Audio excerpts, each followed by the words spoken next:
and I'm the eldest son in my family. I have a sister who was 3 years younger than me. I was born in Kuantan, Pahang, but later, when I was 10 years old, I moved to Klang, Selangor, because my dad had changed his job, and he got it at Selangor. So I was born in an academic family where my father is a lecturer and my mother is a secondary school teacher. Life as a student, especially when your mother is a school teacher in the school that you study, has not been easy.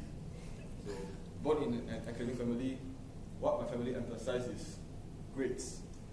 I can only get A grades, and then if I got a B, it means failure. This is true. So, growing up with this stress and pressure, I always got like really like 10 in 10 subjects. I got maybe 8 A's and 2 B's. My parents were still not satisfied, so I must get full A's. Only means okay, decent. Okay.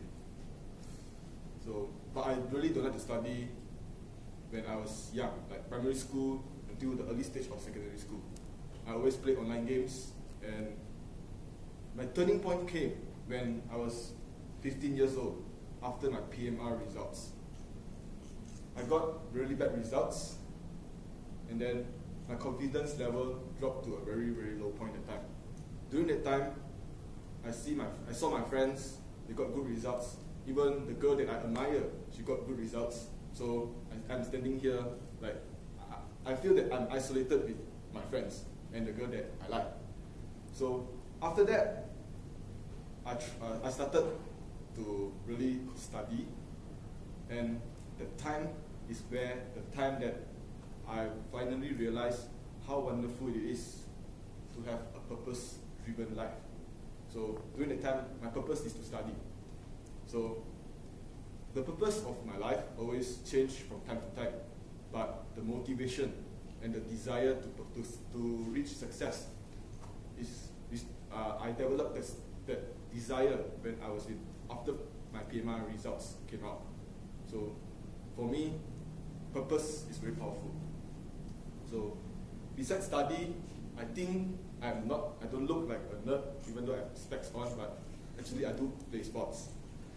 So, but it's not the case before 15 years old. Before that, I mentioned just now, I play online games. I played every day, from morning until night, Monday until Sunday. And then the time I was even fatter than right now. So my parents can do nothing but to keep the modem when they went to work. But I still managed to find the modem after I searched the whole house. So, but after my PMR results came out, I got really sad. So I started to stop playing online games, and then I joined activities. I started to join other people's, follow people's, and I started to play a game called Diablo, which is called the Chinese Yo-Yo.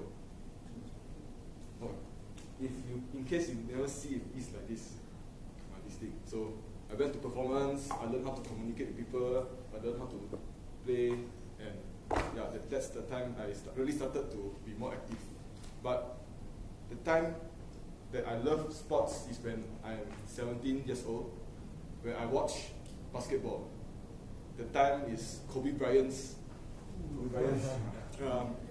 his year. He got the most valuable player award that year. So I'm in love with him, so I imitate all his skills, how he shoots the ball, how he dribbles, how he passes the ball. Yeah, that's how I learn, and I developed my passion on playing basketball.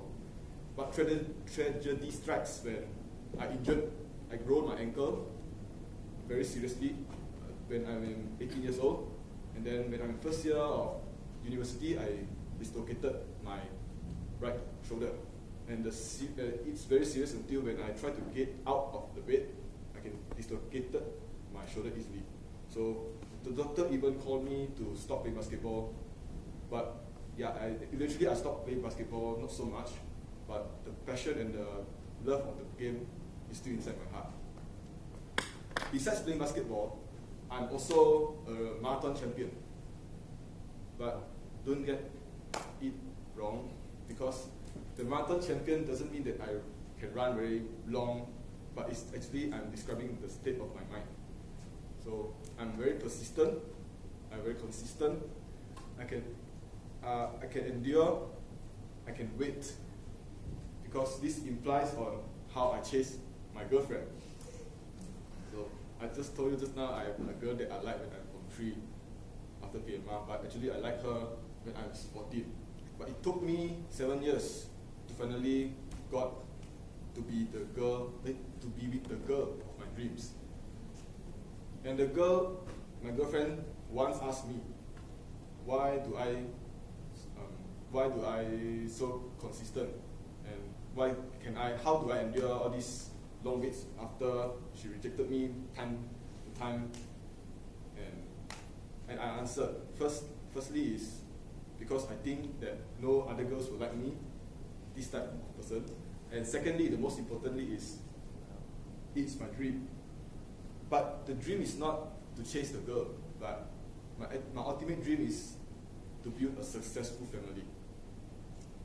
So family is important to me, and basically it's everything to me, because my parents have taught me to love our family, and they showed me how important a family is.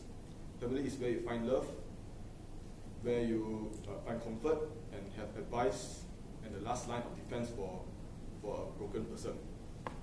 So I hope that I can build a family so that my future children can experience the love that my parents showed to me, so that I can show it back to them.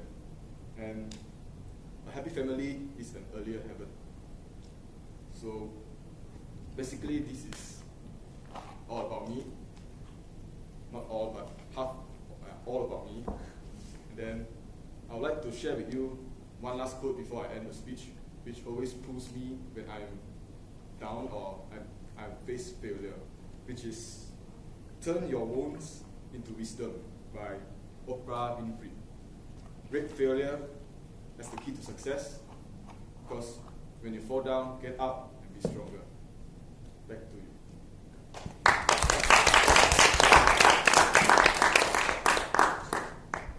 Toastmaster Chong, may I ask you one question? When you want to get married? When you want to get married, remember invite us. Okay. More. So everyone, please prepare your angpao, and the red bong will come. Okay. Okay. Next, also our new member, our Toastmaster Evan. So before that, I would like to invite the evaluator, Toastmaster Shamini, to explain his project. Toastmaster Alan, today going to embark on his first speech, and here's your speech objectives: to begin speaking before an audience,